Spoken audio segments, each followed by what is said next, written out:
తాకట్లో ఉన్న బంగారాన్ని విడిపించి ఆ రోజున మార్కెట్ ధర కట్టి మిగిలిన డబ్బును మీకు అందిస్తుంది కొమ్మూరి గోల్డ్.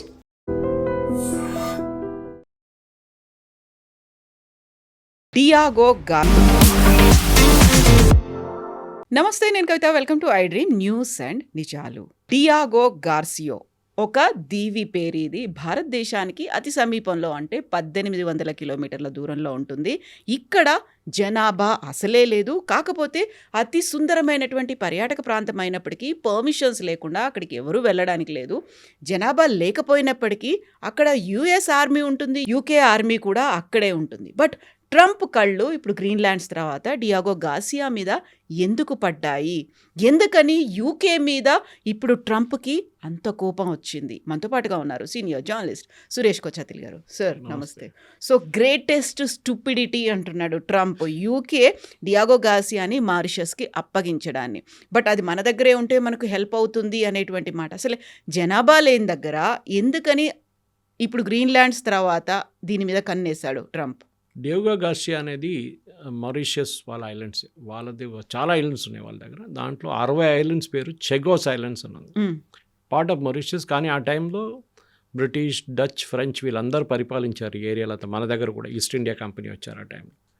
సో ఈ చెగోస్ ఐలాండ్స్ని బ్రిటిష్ ఆ టైంలో, I think it was 1814 occupy చేసుకున్నారు. దాని తర్వాత వాళ్ళ దగ్గరే ఉండేది. స్లోలీ ఈ కోల్డ్ వార్ అంతా స్టార్ట్ అయిన టైంలో యూఎస్ కూడా అక్కడ ఒక బేస్ సెటప్ చేసుకున్నారు. ఫస్ట్ యూకే బేసే, అది యూఎస్ కూడా వాడుకుంటున్నారు అన్నమాట దానికోసం. సో దీన్ని డియాగో గార్సియా అని పేరు పెట్టారు. ఉన్న 60 ఐలాండ్స్లో ఒక ఐలాండ్ ఇది అన్నమాట. అక్కడ US military, US air force, US navy ముగ్గురు ఉన్నారు అక్కడ. యుఎస్ ఆర్మ్ ఫోర్సెస్ అని చెప్పచ్చు అనమాట. వీళ్ళేం చేశారంటే అప్పుడు, దట్ ఈస్ స్పెసిఫిక్లీ అరౌండ్ 2010 నుంచి దానికన్నా ముందు 2000లో కూడా దాని ఆఫ్ఘనిస్తాన్, ఇరాక్, లిబియా లాంటి, ఈవెన్ వియట్నాం టైంలో కూడా వీళ్ళు వాడుకున్నారు దాన్ని. So you can see even from the 1960s it was used అన్నమాట. దాన్ని రెగ్యులర్గా వాడుకొని పోతున్నప్పుడు ఇప్పుడు ఏమైందంటే సడన్గా ఒప్పందం చేసుకున్నారు ఎవరు, మారిషస్ అండ్ యూకే. అంటే మేము రిటర్న్ ఇచ్చేస్తున్నాం మీకు ఐలాండ్స్ అని చెప్పి చాలాని వీళ్ళు ప్రెషర్ పెడుతున్నారు. మారిషస్, మా ఐలాండ్స్ మీరు పెట్టుకున్నారు, మాకు రిటర్న్ ఇచ్చేసేయండి అని. అప్పుడు కూడా మారిషస్ ఏమన్నారంటే డియాగో గార్సియా మీ దగ్గర పెట్టేసుకోండి, మాకు అక్కర్లేదు. We know you spent a lot of money, చాలా డబ్బులు ఖర్చు పెట్టారు, స్ట్రాటజిక్గా మీకు చాలా వాల్యూ ఉందని యూఎస్ దగ్గర డైరెక్ట్ మాట్లాడకుండా యూకే దగ్గర మాట్లాడుతున్నారు. ఎందుకంటే UK has the right over the islands.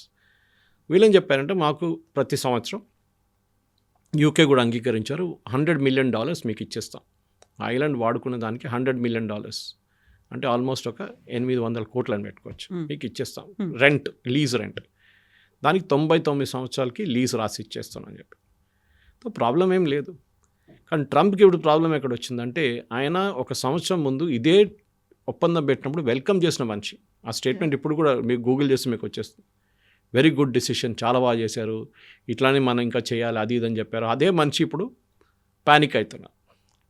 ఎందుకంటే మనం చూసాం గ్రీన్లాండ్స్ వచ్చినప్పుడు అదే ఇష్యూ వచ్చింది. దీనికొని ముందు గ్రీన్లాండ్స్ గురించి ఎక్కువ మాట్లాడలేదు. ఫస్ట్ టైంలో ఒకసారి చెప్పేసి దాని తర్వాత ఊరుకున్నారు. సడన్గా ఇప్పుడు నాకు గ్రీన్లాండ్స్ కావాలంటున్నారు, కెనడా కావాలంటున్నారు. ప్రతి ఎక్కడైనా దొరికితే ల్యాండ్ నాకు, రియల్ ఎస్టేట్ ఆయన, దట్ ఈస్ హౌ ఈ ఫంక్షన్స్ అనమాట. ఒక పీస్ ఆఫ్ ల్యాండ్ కనిపిస్తే, మన దగ్గర పాత ఒక మంత్రి ఉండే, ఆయన పేరు చెప్పను కానీ, ఆయన అంటున్న ప్రతి ఊరికి వెళ్ళినప్పుడు మహిళలు దాచుకుంటారని చెప్తారు చూడండి, గబ్బర్ సింగ్ అట్లాంటి వాళ్ళు వస్తున్నప్పుడు, మన మంత్రి గారు వెళ్ళినప్పుడు ల్యాండ్లన్నీ దాచుకుంటాయంట, భూములన్నీ దాచుకుంటారట. అందుకని అంతా ఎక్కడ కనిపిస్తే తీసుకుంటాడట, గుంజుకుంటాడు. అది ఇది కూడా పరిస్థితి ట్రంప్. ఇప్పుడు డియాగో గార్సియా ఐలాండ్ని స్ట్రాటజిక్గా వీళ్ళు సౌత్ ఏషియా, చైనాని అడ్డుకోవడానికి యూజ్ చేస్తున్నారు. చైనా ఏం చేస్తున్నారు ఇప్పుడు, లేటెస్ట్ యూజ్ ఎట్లా జరిగిందంటే, మన B-2 బాంబర్స్ మన ఇరాన్ మీద బాంబింగ్ చేసినప్పుడు దాన్ని వాడుకున్నారు వీళ్ళు. దానికన్నా ముందు ఆఫ్ఘనిస్తాన్ పైన కూడా చాలా మటుకు బాంబింగ్ జరిగినప్పుడు టోరా మౌంటైన్స్ మీద కూడా యూజ్ చేశారు ఇది.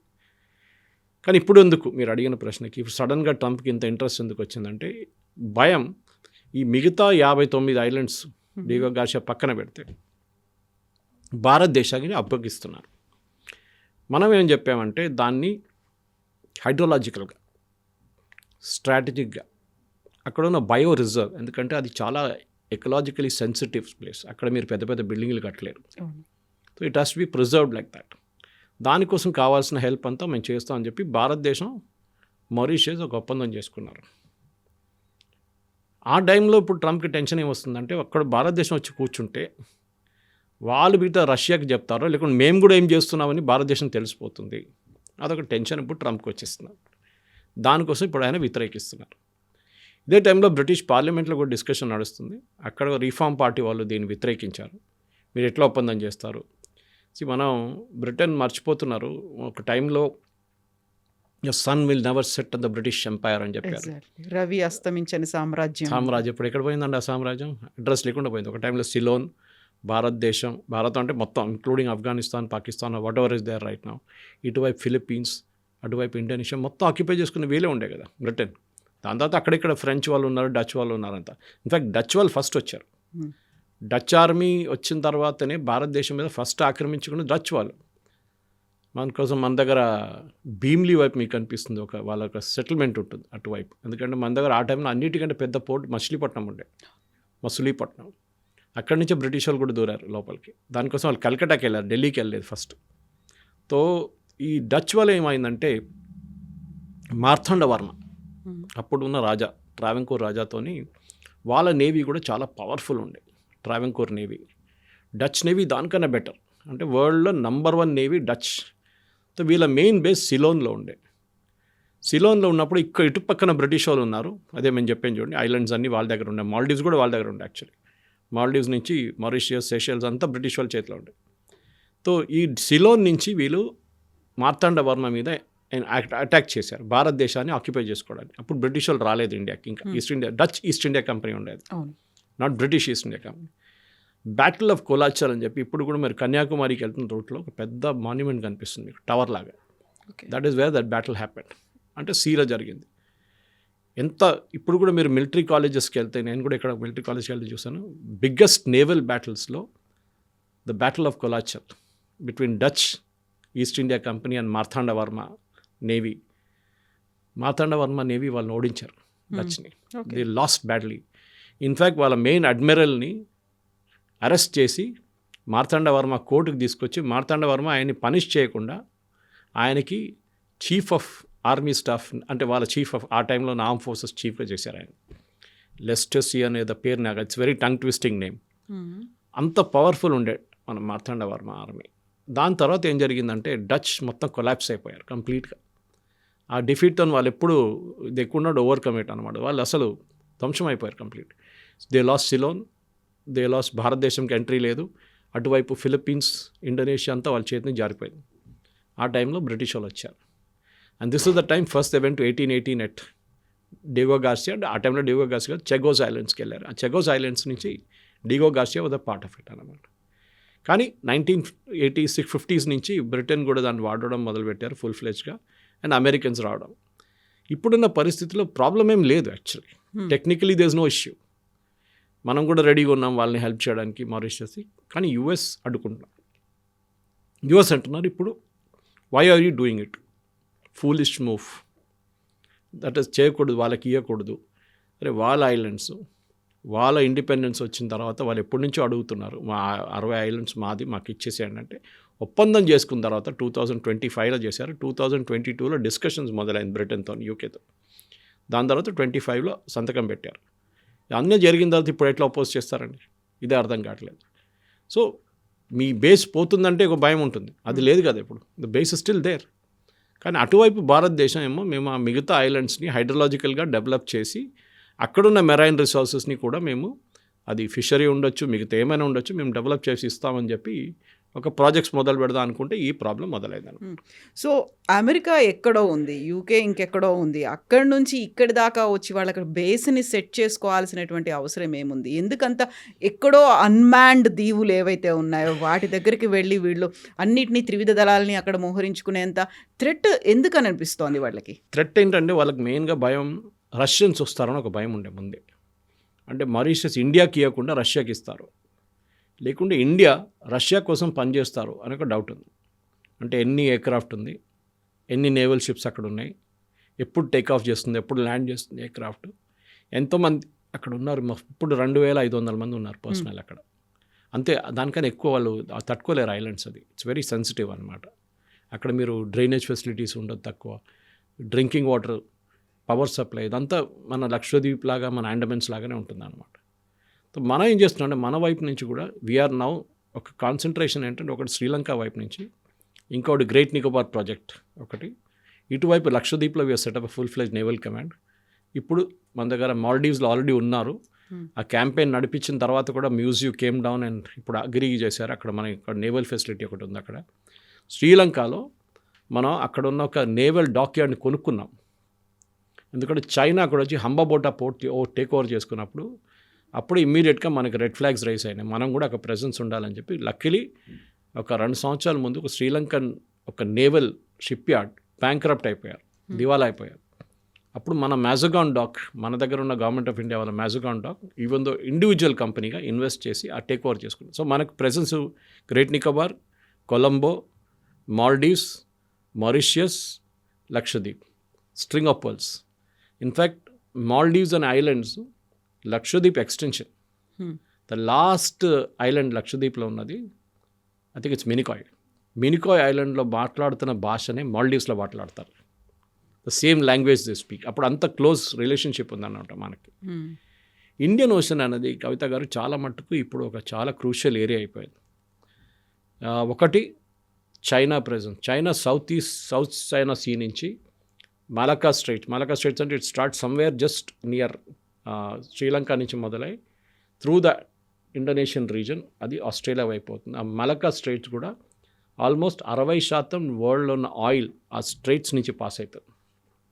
రెడ్ సీ అక్కడి నుంచి స్టార్ట్ అయ్యి స్ట్రైట్ ఆఫ్ హోర్మూజ్ నుంచి వచ్చి ఇటువైపు అరేబియన్ సీ నుంచి వచ్చి ఇండియన్ ఓషన్ నుంచి మలకా స్ట్రైట్ నుంచి అక్కడికి. ఇది కంట్రోల్ చేయడం అని చాలా క్రూషియల్ అయిపోయింది ఇప్పుడున్న జియో పాలిటిక్స్లో. యుఎస్ ఏమంటున్నారు, వీళ్ళని చైనాని ఎక్కడ ఉంచుకోకూడదు. దానికోసం చూడండి, let us keep Maldives separate, Mauritius separate పెడదాం, ఇప్పుడున్న డైగోగాషియన్ సపరేట్ పెడదాం. యుఎస్ ఏం చేశారంటే బంగ్లాదేశ్కి ఎందుకు వెళ్ళారని చాలామంది అడిగారు. దాని రిప్లై ఇక్కడ ఉంది, బంగ్లాదేశ్కి ఎందుకు వెళ్ళారనేది. బంగ్లాదేశ్లో వాళ్ళు అక్కడి నుంచి లిజనింగ్ పోస్ట్ పెట్టుకున్నారు. అంటే ఏం చేస్తున్నారు చైనా అని చెప్పి చిటగాంగ్ పోర్ట్లో కూడా ఇప్పుడు యుఎస్ షిప్స్ రెగ్యులర్గా వస్తూ పోతుంది. అది కాకుండా మయన్మార్లో టిప్ ఆఫ్ మయన్మార్ ఒకటి అండ్ మయన్మార్ 2 సైడ్లలో వాళ్ళు 3 పోస్టులు కొనుక్కున్నారు వాళ్ళు. అంటే లీజ్లో తీసుకున్నారు. వెరీ సీక్రెట్, ఎక్కువ గొడవ చేయరు వాళ్ళు దాని గురించి. అక్కడి నుంచి కూడా చైనీస్ని ట్రాక్ చేస్తున్నారు అమెరికా. చైనా, రష్యా కన్నా ఎక్కువ ప్రాబ్లం అమెరికాకి చైనాతోనే ఉంది. ఎందుకంటే చైనీస్ నేవల్ ప్రెజెన్స్ కానివ్వండి, చైనీస్ ఆర్మీ, చైనీస్ టెక్నాలజీ చాలా మట్టుకు అమెరికాని మ్యాచ్ చేస్తుంది ఇప్పుడు. సో అమెరికాకి చాలా భయం ఉంది, రేపు ఒక యుద్ధం వస్తే దానికి మెయిన్ కారణం చైనా ఉంటుంది, రష్యా కాదని చెప్పేసి. రష్యాకి వాళ్ళ ప్రాబ్లమ్స్ వాళ్ళకు ఉంది, ఎస్పెషల్లీ యుక్రెయిన్ వాళ్ళ తర్వాత. ఈ పరిస్థితుల్లో చైనాని కంట్రోల్ చేయాలి. మనం ఏం చేసాం, hour strategy is also very interesting. మనం ఏం చేసామంటే ఈ గ్రేట్ నికోబార్ ప్రాజెక్ట్తో మనం కంప్లీట్గా ఒక ట్రాన్స్షిప్మెంట్ ప్రాజెక్ట్ పెడుతున్నాం. అక్కడ పెద్ద ఒక కమాండ్ ఫెసిలిటీ రాబోతుంది. ఆల్రెడీ మన కమాండ్ అక్కడ ఉంది, ట్రై సర్వీసెస్ కమాండ్ ఉంది. ట్రై సర్వీస్ అంటే ఆర్మీ, నేవీ, ఎయిర్ ఫోర్స్ ఐలాండ్స్లో ఉంది. సునామీలో కొంచెం డ్యామేజ్ అయింది కానీ దాని తర్వాత it picked up very well. అక్కడ ఐఎన్ఎస్ బాజ్ అని చెప్పి ఒక పెద్ద మన ఎయిర్ ఫోర్స్ ఫెసిలిటీ కూడా ఉంది in the Andaman and Nicobar islands. కానీ మనకు అక్కడ చిన్నగా ప్రాబ్లం ఏమొచ్చిందంటే ఈ Andaman and Nicobar islands top మోస్ట్లో మయన్మార్ కొన్ని ఐలాండ్స్ ఉన్నాయి. మీరు మ్యాప్లో వెళ్ళి చూస్తే మీకు కనిపిస్తుంది. కోకో ఐలాండ్స్ అని ఒక ఐలాండ్ ఉంది. బహుశా మాట్లాడాను దీని గురించి ముందు మనం. ఈ కోకో ఐలాండ్స్ కూడా చాలా క్రూషియల్. ఎందుకంటే అక్కడ చైనా కూర్చున్నారు. అక్కడి నుంచి ఒక 200-300 కిలోమీటర్లో యుఎస్ షిప్స్ కూర్చుంది. చైనీస్ కోకో ఐలాండ్స్ ఎందుకు టేక్ ఓవర్ చేసుకున్నారంటే అక్కడి నుంచి వాళ్ళు విశాఖపట్నం వైపు మన సబ్మెరీన్స్ని ట్రాక్ చేయడానికి వాళ్ళకి ఒక రూట్ వచ్చేస్తుంది. అక్కడి నుంచి భారతదేశంలో సబ్మెరీన్ బేస్ ఇస్ విశాఖపట్నం. ఇప్పుడు కొత్తగా బేస్ కడుతున్నాం విశాఖపట్నం నుంచి ఇంకో 100 కిలోమీటర్ పైకి. అక్కడ స్పెసిఫిక్గా ఓన్లీ ఫర్ సబ్మెరీన్స్. ఎందుకంటే ఈస్టర్న్ నేవల్ కమాండ్లో అన్నీ ఉంటుంది, షిప్స్ ఉంటుంది, సబ్మెరీన్స్ ఉంటుంది, ఫ్రైటర్స్ ఉంటుంది, అన్నీ ఉంటుంది, డెస్ట్రాయిస్ ఉంటుంది. సో సపరేట్గా సబ్మెరీన్ బేస్ కూడా బిల్డ్ చేస్తున్నాం మనం విశాఖపట్నం నుంచి, శ్రీకాకుళం నుంచి కొంచెం అటువైపు. అది ఇంకా టైం పడుతుంది, బహుశా ఇంకా ఒక 10 yearsలో డెవలప్ అయిపోతుంది ఫుల్. సో ఈ Indian Ocean region, Arabian Sea, Bay of Bengal, ఇది ఇప్పుడున్న మ్యారిటైమ్ రూట్లో చాలా క్రూషియల్ అయిపోయింది. యుఎస్కి ఎయిర్ ఫోర్స్ సపోర్ట్ మొన్న జరిగిన B-2 బాంబింగ్లో కూడా వాళ్ళు యుఎస్ డైరెక్ట్ తీసుకొచ్చారు అక్కడి నుంచి, యుఎస్ నుంచి. కానీ రీఫ్యూయలింగ్కి వెళ్తున్నప్పుడు ఏం చేస్తారంటే వాళ్ళు ల్యాండ్ కూడా చేయరు ఒకసారి, కానీ రీఫ్యూయలింగ్కి ల్యాండ్ చేశారంటున్నారు. మనకు తెలియదు వెదర్ ఇట్ రియలీ హ్యాపెండ్ అన్నమాట. కానీ యూఎస్కి ఏంటంటే అక్కడ మొత్తం అమెరికా నుంచి తీసుకురావడం, లేకుంటే ఒక ఎయిర్క్రాఫ్ట్ క్యారియర్ని పెట్టడం అంటే చాలా ఎక్స్పెన్సివ్. దాని బదులు Diego Garcia makes a lot of sense అన్నమాట. సో దాన్ని రష్యా అటువైపు రాకూడదు, చైనా అస్సలే రాకూడదు. దీనితోనే యూఎస్కి ప్రాబ్లం ఉంది. ఇప్పుడైతే వాళ్ళు ఏం అబ్జెక్ట్ చేయలేరు, ఎందుకంటే బ్రిటిష్ పార్లమెంట్ ఇప్పుడు ఈ చట్టం పాస్ చేయాల్సి వస్తుంది. వాళ్ళు సైన్ చేసిన ఒప్పందాన్ని బ్రిటిష్ పార్లమెంట్ పాస్ చేయాలి. అది పెద్ద ప్రాబ్లం ఏం కాదు, పాస్ చేయొచ్చు వాళ్ళకి. లేకుంటే బ్రిటన్ క్రెడిబిలిటీ ఉండదు. రేపు మీరు ఒప్పందం పెట్టిన మీ పార్లమెంట్కి మీ సైన్ మీరు పాస్ చేయలేకపోతే మళ్ళీ ఏం గవర్నమెంట్ రా అని అడుగుతారు మీ కేర్ స్టామర్ దగ్గర. అది జరుగుతుంది కూడా. So that will happen. కానీ ఇప్పుడున్న పరిస్థితుల్లో మీరు చూస్తున్నారు కవిత గారు, ఒకటి గ్రీన్లాండ్, ఒకటి కెనడా, ఇంకోటి వెనిజువేలా. ఇప్పుడు Diego Garcia is already with them. కానీ ట్రంప్కి ఎక్కడ కొంచెం ప్లేస్ కనిపిస్తే అక్కడ ఆయన నాకు ఇక్కడ కావాలి, ఇది నా యుఎస్ టెరిటరీ అంటున్నారు. This is becoming major embarrassment actually. ఎందుకంటే నిన్న చూసాం మన ప్రెసిడెంట్ మ్యాక్రాన్ మీద కూడా ఆయన పర్సనల్ చాట్స్, వాట్సాప్ చాట్ తీసుకొచ్చి సోషల్ మీడియాలో వేసేసారు, విచ్ ఈజ్ నాట్ డన్. ఇప్పుడు మన ఇద్దరు మాట్లాడుకున్నప్పుడు వాట్సాప్లో అది మూడో మనిషికి తెలియకూడదు. Exactly. It might be a secret, it might be a personal chat, whatever it is, or nothing at all. అప్పుడు కూడా ఎందుకు బయట లోకం ఎందుకు తెలియాలి? ఇది ట్రంప్ ఒక ఇమ్మెచ్యూరిటీ చూపిస్తుంది కదా. That is very very sad. ఎందుకంటే కోపం వస్తే చిన్నపిల్లలు అన్నీ బయటకు చెప్పేసినట్టుగా. అదే, మమ్మీ నన్ను కొట్టాడు, సో నేను వెళ్ళి కొడతాను, మీరు వెళ్ళి కొట్టండి వాడిని, ఇదే జరుగుతుంది. సో ఆ ఇమ్మెచ్యూరిటీ, ఎందుకంటే యుఎస్ ప్రెసిడెంట్ అనగానే ఒక స్టెబిలిటీ ఉండాలి ఎప్పుడు పాలసీలో. ఇదే ట్రంప్ ఒక సంవత్సరం ముందు ఎస్ అని చెప్పిన మనిషి ఈ మారిషియస్ డీల్కి, చెగోస్ ఐలాండ్స్కి, ఇప్పుడు సడన్గా ఎందుకు మారిపోయాడు? ఎంత పెద్ద మార్పు ఏం రాలేదు కదా లాస్ట్ ఒక సంవత్సరంలో. చైనా ఎప్పటి నుంచో ఉన్నారు, రష్యా ఎప్పటి నుంచో ఉంది, మనం కూడా ఉన్నాం, చెగోస్ ఐలాండ్స్ ఉన్నాయి. well what is the problem now? So వీళ్ళు కూడా అంటున్నారు, యూ కీప్ ద ఐలాండ్, మాకు $100 million ఇచ్చేసేయండి సంవత్సరానికి. అది కూడా ఒప్పందంలో ఉంది, that we will pay you $100 million, which is a big amount. Mauritius లాంటి దేశానికి ఇట్స్ 800 కోట్లు అంటే it is a huge amount. వాళ్ళు వాడుకుంటారు. బహుశా రేపు మనం కూడా ఒక 2 ఐలాండ్లు తీసుకుంటే, అక్కడ లీజ్లో తీసుకుంటే మనం కూడా డబ్బులు కట్టాల్సి వస్తుంది, which we will have to pay. There is no go అనమాట. కానీ ఇది రియల్ ఎస్టేట్ ప్రాబ్లం అయిపోయింది ఇప్పుడు. ఎగ్జాక్ట్లీ. ఎందుకంటే ఇప్పుడు డావోస్లో ఉన్నారు ట్రంప్. ఆయన ఇప్పుడు ఏమంటే, ఫ్రాన్స్ మీద నేను 200% టారిఫ్లు పెట్టేస్తాను, గాజాలో బోర్డ్ ఆఫ్ పీస్లో జాయిన్ చేయలేదు వాళ్ళని చెప్పేసి. మనం కూడా జాయిన్ చేయలేదు కదా, మన మీద ఎందుకు పెట్టట్లేదు? The only country which has said directly yes is UAE. వాళ్ళకి $1 billion ఇస్ నథింగ్, చిల్లర. వాళ్ళకి గుడి బయట కూర్చుంటారు చూడండి, వాళ్ళకి వేయడానికి చిల్లర ఇస్తున్నట్లు వాళ్ళు ఒక చిల్లరలాగా ట్రంప్కి పడేస్తారు, తీసుకో బిచ్చోడని చెప్పేసి. అది జరుగుతుంది. సి గాజా ఆల్సో ట్రంప్కి ఒక రియల్ ఎస్టేట్ ప్రాజెక్ట్ లాగా ఉంది, ఎందుకంటే is like that. Trump towers ఇండియాలో ఎక్కువ ఉందండి. నేను ఫ్రెండ్ చెప్పాను, యూఎస్ కన్నా ఎక్కువ ట్రంప్ టవర్స్ ఇండియాలో ఉంది వాళ్ళ కంపెనీ. అంత రియల్ ఎస్టేట్ ప్రాజెక్ట్ ఇక్కడ కట్టారు ట్రంప్ ఇండియాలో. కానీ గాజాలు ఇప్పుడు ఏం చేయబోతున్నారు? ఆయన ఏమన్నారంటే, we'll make it like a Mediterranean coastline, ఒక పెద్ద luxurious project, hotels, 5 star hotel. అక్కడున్న ప్రజలు ఎక్కడికి వెళ్తారు? ఆయన చెప్పారు, అందరిని ఈజిప్ట్ పంపించేద్దాం, ఒక 5-6 సంవత్సరాలకి ఈజిప్ట్ పంపించేసి మొత్తం డెమాలిష్ చేసి వీ విల్ రీబిల్డ్ ఇట్ అని. కానీ ఆ రీబిల్డింగ్ ఎప్పుడు ఇజ్రాయెల్ ఒప్పుకోరు. ఇజ్రాయెల్కి భయం అంటే, లాస్ట్ టైం రీబిల్డింగ్ జరిగినప్పుడు టనల్స్ కట్టుకున్నారు దాని కింద. ఆ రీబిల్డింగ్ స్పాన్సర్ చేసింది ఇరాన్, హమాస్ కోసం. ఇప్పుడు ఎవరు స్పాన్సర్ చేస్తారు? మా ఇండియాని పిలిచారు, చాలా దేశాలు పిలిచారు, కెనడాని పిలిచారు, ఫ్రాన్స్, యూఏఈ, సౌదీ అరేబియా, అందరినీ పిలిచారు ఆయన. బోర్డ్ ఆఫ్ పీస్, ఎంత పెద్ద బోర్డు ఇవాళ ఎవరు కనిపించేదేమో, 60 మంది 70 మంది ఉండొచ్చు, ప్రెసిడెంట్స్ అండ్ ప్రైమ్ మినిస్టర్స్. అందరూ $1 billion పెట్టాలంట. ఒరిజినల్లీ మీకు గుర్తుంటుంది కవిత గారు, ట్రంప్ ఫస్ట్ గాజా మొత్తం ఈ డెమాలిషన్ ప్లాన్ వచ్చినప్పుడు అందరూ వ్యతిరేకించారు. Even Saudi Arabia objected. మేము మొత్తం డెమాలిష్ చేసి కన్స్ట్రక్ట్ పోతాం. అక్కడ అందరూ అడిగిన ప్రశ్న ఇదే, నేను అడిగిన ప్రశ్న, అక్కడ ఉన్న ప్రజలు ఎక్కడికి వెళ్తారు? ఈసారి ఈజిప్ట్ పంపిస్తాం, జార్డన్ పంపించేస్తాం అని డెమాలిషన్ చేసి అన్ని కన్స్ట్రక్ట్ చేసిన వాళ్ళు రిటర్న్ పిలిపించుకుందాం, లేదా అక్కడే ఉండేయండి వాళ్ళని అన్నారు. ఇప్పుడు ప్రాబ్లం ఎక్కడ వస్తుందంటే, గాజాలో పెట్టిన పెట్టుబడికి మనకేమొస్తుంది? మనకి 2 ఫ్లాట్లు ఇస్తారా? అక్కడ మనకి ఒక టవర్ ఇచ్చేస్తారా మనకి? లేకుంటే మనకి ఏదైనా యాక్సెస్ ఇస్తారా? అక్కడ ఏం లేదు. అక్కడ ఏదో పెద్ద రేర్ ఎర్త్స్ ఉంది, అది ఉంది, ఇది ఉంది అంటే ఇంకో మాట. అక్కడ ఇట్ ఈస్ బేసిక్లీ ట్రంప్కి ఏంటంటే, ఆయన అక్కడ ఒక ప్రాజెక్ట్గా డెవలప్ చేసి దాన్ని బహుశా ఒక ట్రంప్ టవర్ లాగా మార్చుకుంటారేమో తర్వాత. అప్పుడు దాకా ఆయన 3 years అయిపోతుంది ఇంకా. Then he will be next president. దీని మీద కాన్సన్ట్రేట్ చేయవచ్చు. గాజా ఒకటి, గ్రీన్లాండ్. ఇప్పుడు గ్రీన్లాండ్ లేటెస్ట్ మీరు చూసుంటారు. ఇప్పుడు జరుగుతున్న దాంట్లో ఇప్పుడు గ్రీన్లాండ్ గురించి అసలు మాట్లాడలేదు. కొన్ని రోజులు, ఒక 3 రోజుల నుంచి గ్రీన్లాండ్ గురించి మాట్లాడింది. అక్కడున్న ప్రజలు కూడా వ్యతిరేకిస్తున్నారు. ఈయనేమన్నారు, అక్కడున్న ప్రతి మనిషికి $100,000 ఇచ్చేస్తాం, $1,00,000. ప్రతి అక్కడ 55,000 మంది ఉన్నారు, వాళ్ళందరికీ ఇచ్చేద్దాం. వాళ్ళేమంటున్నారంటే వాళ్ళు పొద్దున్న కూడా చూశాను నేను అక్కడ ఉన్న కొన్ని లీడర్స్ మాట్లాడుతూ ట్రంప్ ఇక్కడ వస్తే ఆయన వెదర్ తట్టుకోలేరు, అంత దారుణమైన వెదర్ ఉంది ఇక్కడ, వాళ్ళ ఫోర్సెస్ తట్టుకోలేరు, ఆల్రెడీ వాళ్ళ బేస్ అక్కడ ఉంది, థూల్స్ ఎయిర్ ఫోర్స్ బేస్ అని ఉండి దాన్ని ఇప్పుడు మార్చి స్పేస్ కమాండ్గా చేశారు. ఇప్పుడు ఇక్కడ వాళ్ళు వచ్చి ఉండలేరు, సరే కావాలంటే ఇంకా 2 బేసులు తీసుకో, మాకు ప్రాబ్లం లేదు, కానీ మేము ఇక్కడ నుంచి వెళ్ళాము, this is our territory. And clearly ఆమె యొక్క క్లాస్ వార్ అని చెప్తుంది. ఎందుకంటే మేము we look like brown skin, మమ్మల్ని వైట్ స్కిన్ వాళ్ళు తీసేస్తున్నారు.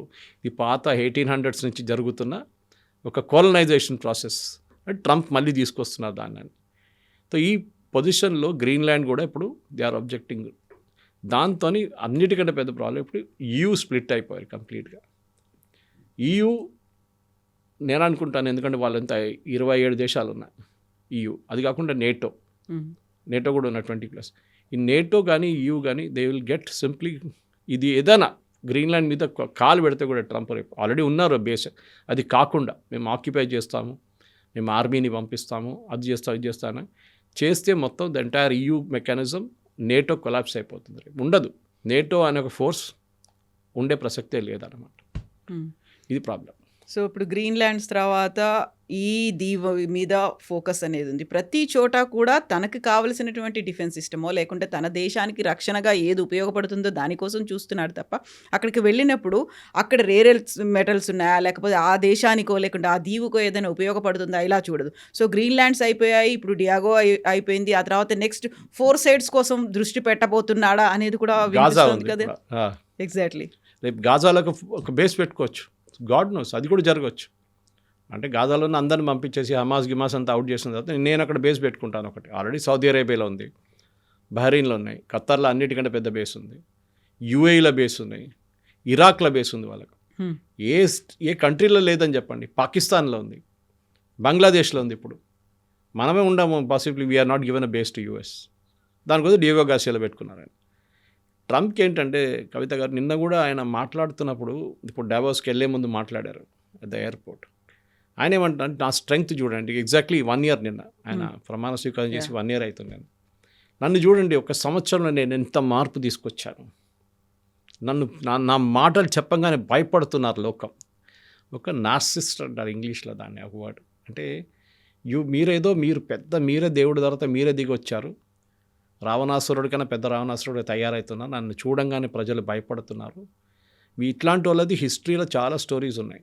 హిట్లర్ ఉండొచ్చు, నెపోలియన్ ఉండొచ్చు, స్టాలిన్ ఉండొచ్చు, మావో ఉండొచ్చు, లెనిన్ ఉండొచ్చు. వీళ్ళందరూ చేసిన పనులు మన అందరూ తెలిసిందే. అటిలా ద హన్ నుంచి మొదలైంది అది. సో ఇట్లాంటి డిక్టేటోరియల్ బిహేవియర్ ఉన్న మనిషి హిస్టరీలో మొత్తం కంప్లీట్గా డిసపియర్ అయిపోతారు, మాయమైపోతారు.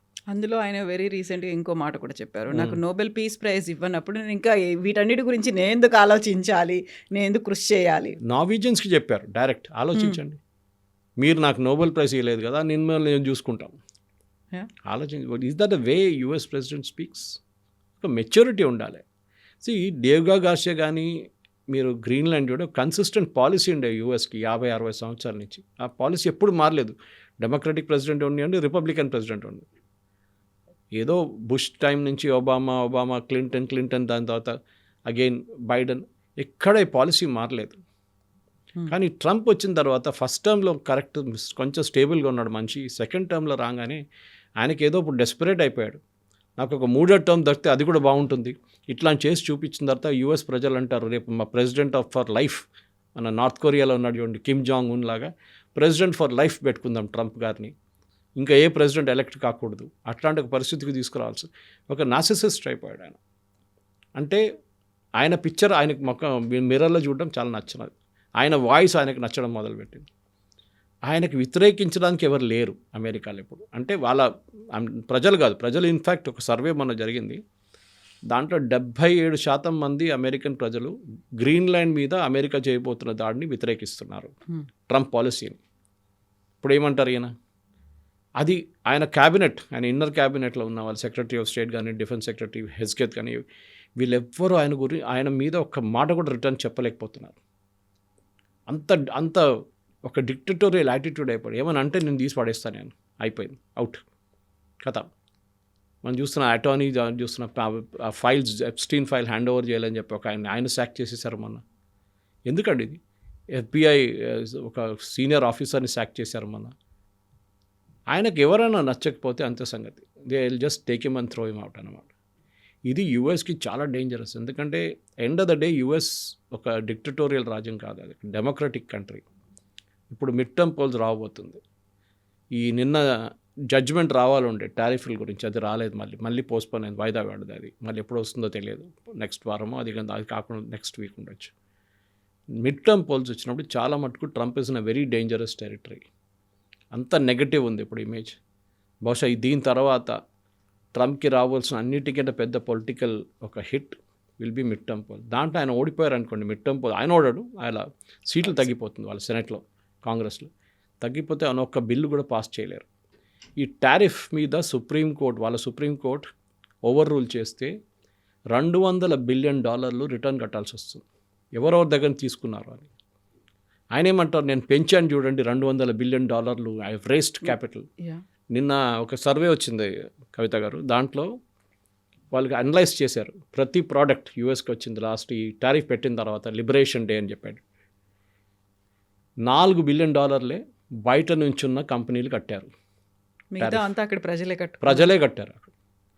ఎవరికి పోయింది నష్టపడింది? వాళ్ళకే కదా. కంపెనీలు కట్టారు ఫస్ట్, కంపెనీలోనూ ప్రజలను గుంజుకున్నారు అంతే. $10 మీకు వచ్చే ప్రోడక్ట్ ఇప్పుడు $15 వస్తుంది. ఎవరికి వచ్చిన నష్టం? యూఎస్ ప్రజలకే. అది వాళ్ళు అర్థం చేసుకుంటున్నారు ఇప్పుడు వాళ్ళకి అర్థమైందనమాట. కానీ ఆ మాగా బేస్ ఉంది చూడండి, మేక్ అమెరికా గ్రేట్ అనే, వాళ్ళు ఇప్పుడు అక్కడున్న బయట నుంచి వచ్చిన దేశాల నుంచి వచ్చిన వాళ్ళ మీద చాలా మట్టుకు ఫిజికల్ అని చెప్ప కానీ మెంటల్ ట్రామా క్రియేట్ చేస్తున్నారు. ఒకటి ఐస్ రైడ్స్ నడుస్తుంది, ఇంటి నుంచి వెళ్ళి గుంజుకెళ్తున్నారు రాత్రిపూట, రెస్టారెంట్లో కూర్చున్నప్పుడు గుంజుకెళ్తున్నారు. దాంట్లో ఇండియన్ స్టూడెంట్స్ కూడా చాలామంది ఉన్నారు.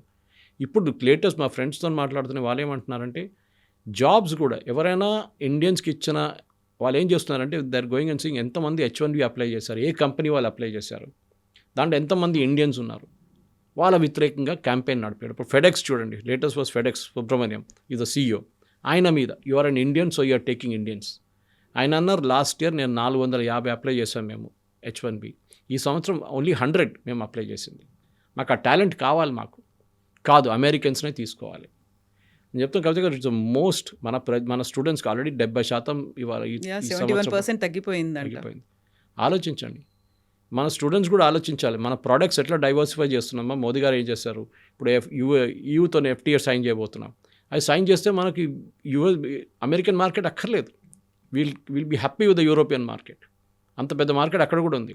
కానీ మన స్టూడెంట్స్ ఎక్కడికి వెళ్తారు? యూఎస్ యూనివర్సిటీ సైన్ చేస్తారు, వాళ్ళకి ఎక్కడి నుంచి ఫీజు వస్తుంది? ఎందుకంటే మన స్టూడెంట్స్ దగ్గర ఫీజు చేసుకుని వాళ్ళు బతుకుతున్నారు. కెనడాలో కూడా అంతే. కెనడాలో వాళ్ళ స్టూడెంట్స్కి ఫ్రీ, కానీ మన దగ్గర తీసుకున్న డబ్బులు వాళ్ళ స్టూడెంట్స్కి సబ్సిడైజ్ చేయడానికి యూజ్ చేస్తున్నారు. యూఎస్లో కూడా అదే జరుగుతుంది ఇప్పుడు. సో డెఫినెట్గా ఇప్పుడు ఈ నెగటివ్ కాన్సిక్వెన్సెస్ యూఎస్ మీద ఎప్పుడు కాదు, ఒక 3 సంవత్సరాల తర్వాత దాని ఇంపాక్ట్ ఉండబోతుంది. చాలా మటుకు యూనివర్సిటీస్ బంద్ అయిపోతుంది, అక్కడ వాళ్ళకున్న ఫండింగ్ ఆగిపోతుంది, ఎందుకంటే డబ్బులు ఉండవు వాళ్ళ దగ్గర. ఇదే పరిస్థితుల్లో ఈయన ఏం చేయబోతారు? అప్పుడు ఏం చేస్తారు? చైనీస్ స్టూడెంట్స్ రావట్లేదు, ఇప్పుడు ఇండియన్ స్టూడెంట్స్ రావట్లేదు. వాళ్ళ పెద్ద మార్కెట్ వాళ్ళకి. అది కూడా కాదు, ఈ స్టూడెంట్సే కాదు, అక్కడ వెళ్ళిన తర్వాత సుందర్ పిచాయ్ కానీ మిగతా వాళ్ళు తయారయ్యారు, పెద్ద పెద్ద CEOs తయారయ్యారు. ఇదే వాళ్ళ స్టూడెంట్స్గానే వెళ్ళారు ఇక్కడి నుంచి, MS చేయడానికి వెళ్ళారు, దాని తర్వాత PhD చేశారు కొంతమంది, దాని తర్వాత అక్కడ ఉద్యోగం మొదలుపెట్టారు. నౌ ఎవ్వరు అక్కడ ఉండకూడదంట. ఇండియన్స్ అనే కాదు, నో అవుట్ సైడర్ ఎక్సెప్ట్ అమెరికన్స్కే ఉద్యోగం ఉండాలండి. ఇవాళ ఇంకొక రిపోర్ట్ వచ్చింది ఎకనామిక్ టైమ్స్లో, చాలా మటుకు ఎంట్రీ లెవెల్ జాబ్స్ ముందు అది కూడా బయటికి వెళ్తుండే, all those jobs are coming back to India. చాలా మంచి పని, ఎందుకంటే మన దగ్గర ఇంజనీరింగ్ కాలేజ్ నుంచి పాస్ అవుట్ అయ్యే పిల్లలకి ఎంట్రీ లెవెల్ జాబ్సే దొరుకుతుంది ఫస్ట్. కానీ మన వాళ్ళు ఏంటంటే ఇక్కడ నుంచి MS చేయడానికి అక్కడికి వెళ్తారు, అక్కడ OPT తీసుకుంటారు, దాని తర్వాత అక్కడ గ్రీన్ కార్డ్ ట్రై చేస్తారు, లేకుంటే H1B తర్వాత దాని గ్రీన్ కార్డ్. ఇప్పుడు గ్రీన్ కార్డ్ వాళ్ళని కూడా పంపించేస్తున్నారు. ఆలోచించండి, మనం ఎప్పుడు అనుకున్న గ్రీన్ కార్డ్ అంటే it's a permanent settled in US అనుకున్నా, కాదు. That also is like a visa, now you're being sent back. So వాళ్ళ వైపు నుంచి చూస్తే తప్పేం లేదు, కానీ మన వాళ్ళు దాన్ని ఎక్స్ప్లాయిట్ చేశారు, కరెక్ట్. H1Bని మిస్యూజ్ చేశారు, ఎస్. కానీ ఈ పరిస్థితుల్లో అమెరికా నుంచి మనం ఒప్పందం చేయాలన్నా వద్దా? ఎందుకంటే మనం ఎట్లా ట్రీట్ చేస్తున్నారు. వీఆర్ నాట్ ఎ స్మాల్, మనం ఏదో పాకిస్తాన్ బంగ్లాదేశ్ కాదు, మనం 144 కోట్ల మంది ఉన్న పాపులేషన్ ఉన్న కంట్రీ మనది. మనతో ఎట్లా డీల్ చేస్తున్నారు, మనం కూడా అదే టైప్ డీల్ చేయాలి. దానికోసం మోదీ గారు ఏం మాట్లాడలేదు, మేము సంతకం పెట్టలేదు, కథం అయిపోయింది కదా. మేము మిగతా సంతకాలు పెట్టుకుంటాం. ఆల్రెడీ యూకేతో మాకు FTA ఉంది, ఆస్ట్రేలియాతో సైన్ చేసుకున్నాం, ఇప్పుడు EUతో చేస్తున్నాం. ఒకరోజు మీరు దిగి వస్తారు, ఆ రోజు చూసుకుందాం. ఆల్రెడీ వాళ్ళ పాపం కష్టపడుతున్నాడు. They are latest man mister Gor ఇక్కడ కష్టపడుతున్నారు ఎంబసీలో, అంబాసిడర్. ఆయన పాపం తిరుగుతున్నారు. అంబానీని కలిశారు, నిన్న ముఖేష్ అంబానీ కలిశారు, చంద్రశేఖర్ గారిని కలిశారు, పీయూష్ గోయల్ కలిశారు, బాంబేకి వెళ్ళి ఫడ్నవీస్ని కలిశారు. He is trying to repair the things. కానీ డ్యామేజ్ చాలా ఎక్స్టెన్సివ్గా ఉంది ఇప్పుడు డ్యామేజ్. అది మనం ఎందుకు పెట్టుబడి అమెరికాలో పెట్టాలని అడుగుతున్నారు. అమెరికన్ కంపెనీస్ కావాలంటే ఇక్కడ వచ్చి పని చేసుకోండి, మీరు మీ హెడ్ క్వార్టర్స్ ఇక్కడ షిఫ్ట్ చేసుకోండి. చాలామంది అమెరికన్ కంపెనీస్ ఇప్పుడు యూరోప్కి వెళ్ళాలనుకుంటుంది, ఎందుకంటే ట్యాక్స్ బేస్ అక్కడ కొంచెం ఐర్లాండ్ లాంటి దేశాల్లో ట్యాక్స్ కొంచెం తక్కువ ఉంటే అక్కడ పెట్టుకుంటున్నారు, దుబాయ్కి వెళ్తున్నారు. ఇది జరగబోతుంది. I think Trump as a person American ఇండస్ట్రీని మొత్తం డెస్ట్రాయ్ చేసేసారు కంప్లీట్గా. అదే ఇప్పుడు జరుగుతుంది. అన్ఎంప్లాయ్మెంట్ చాలా ఎక్కువ ఉంది. అది కాకుండా ఇన్ఫ్లేషన్ తక్కువ ఉన్నది, కానీ ఏదో ఒక రోజు ఇన్ఫ్లేషన్ కూడా కొడుతుంది. ఆ రోజు American president will be in deep trouble. And Trump కూడా ఆయనకు అర్థమైపోయింది, ఇప్పుడు ఆయన ప్యానిక్ మోడ్లో ఉన్నారు. దానికోసం అక్కడ ఇక్కడ ఆ ఇష్యూస్ డైవర్ట్ చేస్తున్నారు. చూడండి, డొమెస్టిక్ ఆడియన్స్ గురించి అస్సలు మాట్లాడలేదు. Is only talking about international things. మేము గోల్డెన్ డోమ్ తయారు చేస్తున్నాం, దానికోసం మా గ్రీన్లాండ్ కావాలి. అరే, మీ మిలిటరీ మాట్లాడలేదు దాని గురించి. ఎక్కడ అంత పెద్ద ఎక్సెన్షియల్ థ్రెట్ ఎక్కడి నుంచి వస్తుంది మీకు ఇమీడియట్గా? రష్యా అయితే మొత్తం ధ్వంసం అయిపడున్నారు పక్కన యుక్రెయిన్ వార్ తర్వాత. వాళ్ళు ఎక్కడ పోతారు ఇప్పుడు? వాళ్ళు మీ మీద మిసైల్ ఎందుకు పడేస్తారు? You're not understanding it. NATO వాళ్ళు డబ్బులు పెట్టాలి, వాళ్ళు 5% పెట్టాలి జీడిపిది. నేటో వాళ్ళకి అసలు ట్రంప్తో పడట్లేదు ఇప్పుడు. వాళ్ళ ఫ్రెంచ్ ప్రైమ్ మినిస్టర్ కానీ, డానిష్ ప్రైమ్ మినిస్టర్ కానీ, వీళ్ళందరూ విపరీతంగా ఆయన మీద ఉన్న లాంగ్వేజ్ ఎట్లా పడుతున్నారంటే మనకే అనిపిస్తుంది ఒక US ప్రెసిడెంటా లేకుంటే అట్లా కనిపిస్తుంది మనకి. ఎస్ సార్, చూద్దాం ఏం జరగబోతుందో. Thank you very much. And for more videos, Please subscribe to iDream. Please subscribe to iDream. Please subscribe iDream. And please subscribe to iDream. For more videos, subscribe to iDream. please like, share and subscribe to the channel. Congratulations, iDream. Subscribe to iDream. Subscribe to iDream. So subscribe to iDream Media. iDream team అందరికి huge congratulations. Please subscribe iDream Media. Please subscribe to iDream. Subscribe iDream. Please subscribe to iDream. iDream అంటే నా కళల ఛానల్ను subscribe చేసుకున్న నోరు తిరుగుతలేదు, మీరైతే గంట గుర్తు కొట్టండి. For more such videos, please subscribe to iDream. Subscribe to iDream. Please subscribe to iDream. Please subscribe iDream Media. Please do subscribe to iDream. Please subscribe to iDream Media. For best entertainment and information, please subscribe iDream. And don't forget to subscribe to iDream.